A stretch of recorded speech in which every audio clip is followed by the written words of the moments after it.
नमस्कार दोस्तों, हम सभी के जीवन में दुख, परेशानियां, समस्याएं आदि आती है। तो इन दुखों से कैसे दूर रहें, खुश कैसे रहें, आइए एक सुंदर कहानी के द्वारा समझते हैं। दुख का बोझ, खुश रहने का सबसे सरल रहस्य, एक बहुत सुंदर कहानी है। चलिए शुरू करते हैं। एक समय की बात है, एक गांव में एक महान ऋषि रहते थे। लोग अपनी कठिनाइयां लेकर के उनके पास आते और वे सच्चा मार्गदर्शन देते।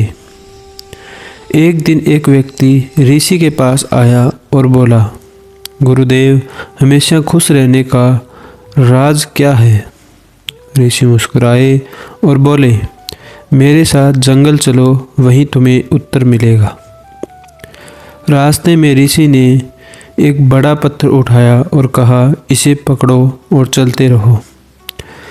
व्यक्ति ने पत्थर उठा लिया। शुरुआत में उसे कोई परेशानी नहीं हुई, लेकिन कुछ समय बाद उसके हाथ में दर्द होने लगा, परंतु वह चुपचाप चलता रहा। जब दर्द असहनीय हो गया तो उसने ऋषि से कहा, गुरुदेव, अब सहा नहीं जा रहा। ऋषि ने कहा, पत्थर नीचे रख दो। जैसे ही पत्थर नीचे रखा, उसे बड़ी राहत महसूस हुई। तभी ऋषि बोले, यही है खुश रहने का राज। ऋषि बोले, जैसे पत्थर थोड़ी देर में थोड़ा दर्द देता है और ज़्यादा देर में ज़्यादा दर्द, वैसे ही दुखों का बोझ जितनी देर उठाए रखोगे, उतना ही दुख बढ़ेगा। खुश रहना है तो दुख रूपी पत्थर जल्दी से नीचे रख दो, सीख लो, और हो सके तो उसे उठाओ ही मत।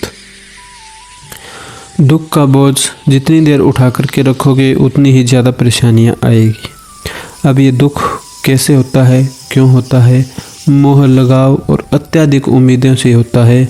जब हम किसी चीज़ को, किसी भी लक्ष्य को, ऐसा लक्ष्य जो हमारी पहुंच से भी बहुत ज़्यादा दूर है, संभव नहीं है, उसे प्राप्त करने का प्रयास करते हैं या अनैतिक प्रयास करते हैं, उस वजह से दुख तकलीफ़ होती है। तो अनैतिक प्रयास हमें नहीं करने चाहिए। हमारी क्षमताओं के अनुसार हमें निश्चित रूप से मेहनत करनी चाहिए और उसके बाद फल जो है वो भगवान के भरोसे छोड़ देना चाहिए। हमें दुख नहीं होगा। उम्मीद है ये कहानी आपको अच्छी लगी होगी। अच्छी लगी है तो लाइक करें, चैनल सब्सक्राइब करें, आगे से आगे शेयर करें। Thank you.